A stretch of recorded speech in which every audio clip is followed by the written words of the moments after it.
So I will confess that I am a little torn on Happy Birthday, Zack. On the one hand, I think it's actually a really good episode. It ranked relatively high, as you'll see from the first 10 ranking episode coming out next week. But there are some pacing issues to it, which normally before would mean that I'd rank it down the list. Um, and I'm also a little annoyed I didn't actually learn more about Zack through this. This episode did, in the beginning, cause some self-reflection for me. Because I do think it's likely that kids in the 90s, older than me, were probably throwing each other like little surprise parties. But before like my sweet 16, I don't remember like teen birthday parties being this big communal affair. Now, this could be have been for me. I did go to some birthday parties like as a kid where it was like that, but mostly no. So I guess the first question is Zach's expectation. The setup of the episode is the expectation that Zach has that people will remember his birthday and at least wish him a happy birthday, I guess. The cringy exchange he and Kimberly have at school in like Act Two of this episode is absolutely phenomenal because you can see they're both trying so hard to act the thing. Um, it's actually to the point where they get really good at it. It's an interesting back and forth. Um, what's interesting is I learned more about Kimberly in this episode and how she's changed and sort of become very empathetic. And I learned more about how they're trying to write Billy, but they're trying to write him so smart that he's actually sort of crafted his own language that others have to filter through Trini. I learned more about most of the other Rangers except for Jason and Zack and Trini, because Trini has like a line and a half in this entire episode. Bulk and Skull get more line reading in this episode than Trini does. And I don't mean that in a positive way, because Bulk and Skull are essentially just there because they seem to be required to be in every episode in at least the opening, if not the closing. This was an episode where it stood out why they were there because the premise is like the gang is decorating for Zach's birthday secretly after hours at Ernie's juice bar. Ernie gets more lines than Trini in this too. I'm getting a little bothered by how little I actually know about Zach specifically, which is why the pacing issues aren't so bad for me because the end of this episode is like a birthday music video dance party thing. So I kind of really like that. I just wish I knew as much as I feel like I know about Jason or I've intuited about Jason. I feel like Zach is the last of the five where I haven't gotten much. He gets quite a bit to do this episode. Um, and he actually does solve the Ranger problem. It feels like a birthday gift without acknowledging it as a birthday gift, that he's sort of the one in charge during his birthday. Uh, and I want to talk pretty heavily about Nasty Knight, because I think Nasty Knight is actually one of the better villains we've seen. Part of why this ranks so high is that I really feel like Nasty Knight and the sword crafted for Nasty Knight specifically creates a lot of questions in the universe that I have. Not questions, but ideas, commentary as a TTRPG designer sort of thing. Um, I do feel the setup of them getting ready for Zach's birthday takes a little long. If they had cut the Balkan Skull portion of the episode, I'd probably feel less that way. I do think in this episode specifically, Happy Birthday, Zach, I can see the formula that other Power Ranger seasons are going to use to do the setup for the monster. Because we go back and forth with Rita a bit, then we go back to the scene. Ernie and Zach have this really interesting conversation where Ernie basically lies to Zach, so Zach doesn't know there's a birthday party coming. Um, we hear more from Zach about Trini's mom. So this is the second time we've heard about Trini's mom. So we heard about her in when the in the For Whom the Bell Tolls episode, episode 9. We're gonna hear about her. She's getting to a place where I'm like starting to consider her part of the Ally extended universe because she's the only parent we've heard about at this point. Um,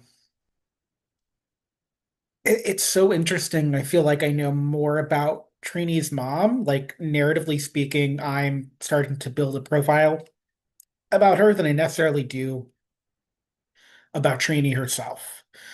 Um, Yeah, it's an interesting episode because you would think the pacing of it would make it be lower. But the danger Nasty Knight possesses, the fact that Rita actually uses a spell and intonation, the fact we see Finster in the sort of Vulcan Hephaestus-esque role in crafting him, the fact that there's now a book of legends that Rita can flip through like a catalog for these kind of clay creations that Finster is making.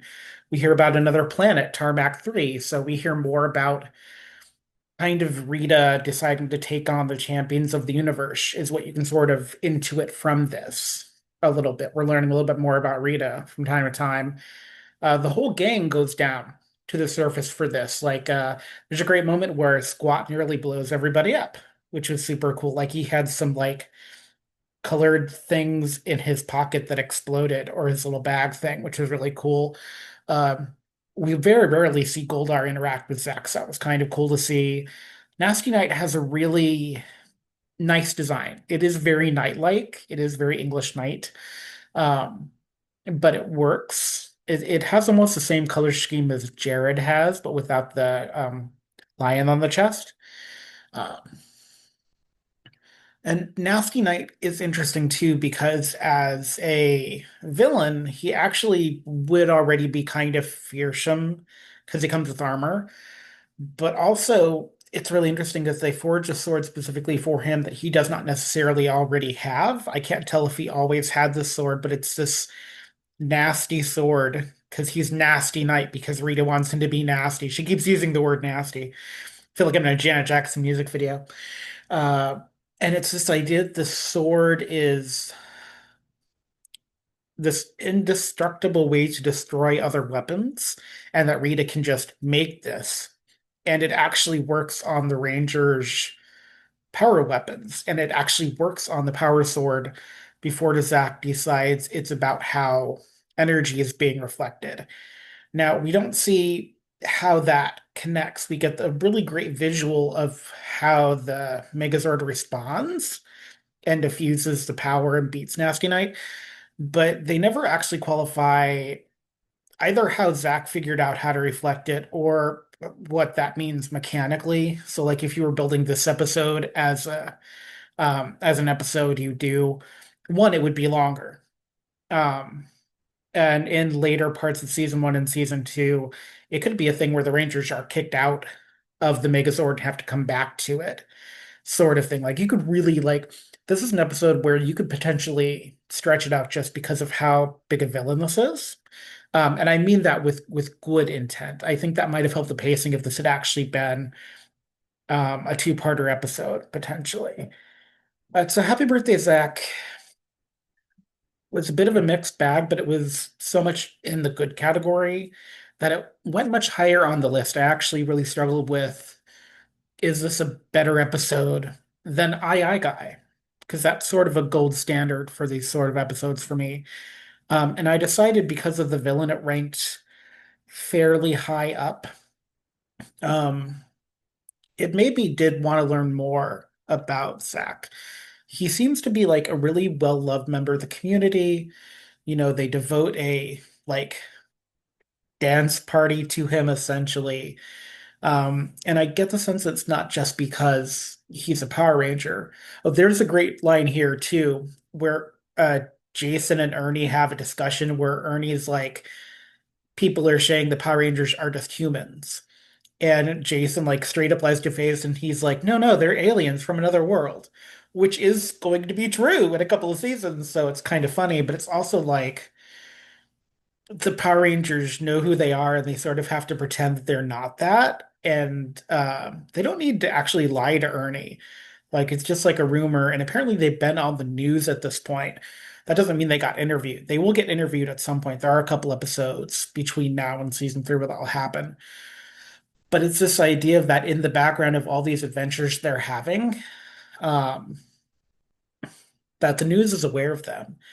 We don't see this in a lot of seasons. I think Dino Thunder is the only season where actively they have like paparazzi trying to like catch them out. Here it happens every now and then. I think it'll probably happen when we get to the Inside Out Rangers or the Psycho Rangers, which are two different teams because there's two different sets of evil villain teams that we're going to have to deal with at a certain point. Before the Psycho Rangers, I call them the Inside Out Rangers because they're basically colored suits, but it's black instead of white. And I don't think they have a diamond pattern either. I'm excited to get to that when we do because I have a lot of ambivalence for that because it hurts me as a fan of the Rangers. Um, and of course, we march ever onward toward getting a sixth Ranger, of course. And remember, when this originally premiered in '93, at this point, this was in full swing. Um, and we had no idea that a sixth Ranger was coming or was even an option because even though Sentai had been running for a long time, um, in America, we didn't really get it. So all we had were the Power Rangers. And then, of course, the Cyberhuman Squad, VR Troopers is going to come. By the time we get lost in space, Beetleborgs are going to have come and gone. We're going to have the Mystic Knights. So we're going to have all the clones, but we never got access to the Sentai for a very long time.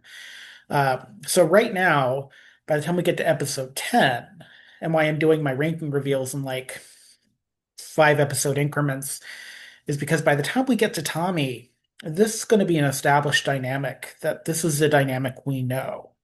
And this we don't have any basis for before this. So Happy Birthday, Zach it's a really good episode. And it does have some pacing issues that I sort of had to get through. I don't like when Bulk and Skull are just present because it feels mandatory. It's kind of nice when they add something.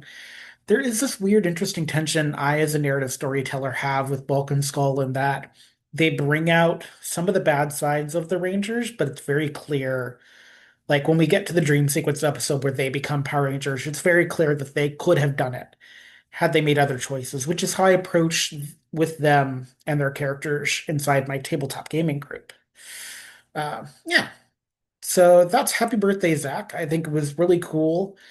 Um, yeah, I think in spite of pacing issues, that I think it works really well.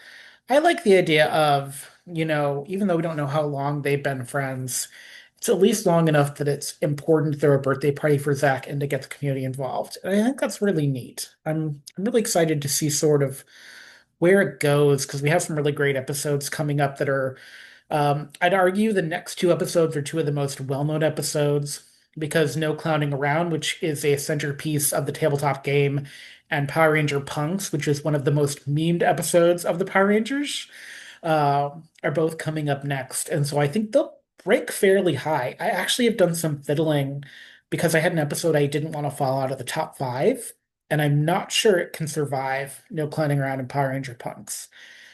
But I will tell you, Happy Birthday Zach does really well. Happy Birthday Zach settles in the middle of the top 5.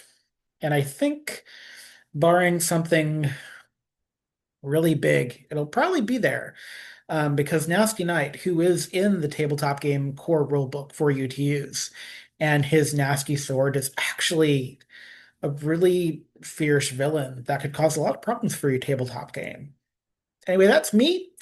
I hope you enjoyed Happy Birthday, Zach, if you haven't watched it. It does feel very 90s, but again, this was a TV show from the 90s, made for older kids, preteens, all the people that we were all going to be brainwashed to say yes to dare and sign dare pledges, which the Rangers were officially part of the dare community as well, if you never had that videotape done. All right, thank you. I'll see you next time. And as Zordon would say, may the power. Oh, that's one more thing. Zordon doesn't know that Nasty Knight is on Earth or Rita is on Earth. That's one thing I actually thought was really interesting, is that this is one of the few episodes where Zordon doesn't even sense there's an evil presence until Zack is already fighting, because Zack has to fight solo at the beginning. It's an interesting take on it too, because normally Zordon informs the Rangers of what's going on, but this also means Zordon didn't know Nasty Knight was being crafted, because it seems very clear from the footage that in crafting Nasty Knight and in forging the sword, they had to come to Earth to do it. Unless you're telling me they were on some other planet and then traveled. That is possible, but it seemed like they traveled to Earth specifically to do it. So it's an interesting thing that Zordon is kind of second to know what's going on. And Zack doesn't really even think about like calling Zordon. He's just bummed he has to do this on his birthday. But hey, them's the breaks of being a Power Ranger, I guess. Anyway, may the power protect you, and we'll see you next time for more of the season one recaps.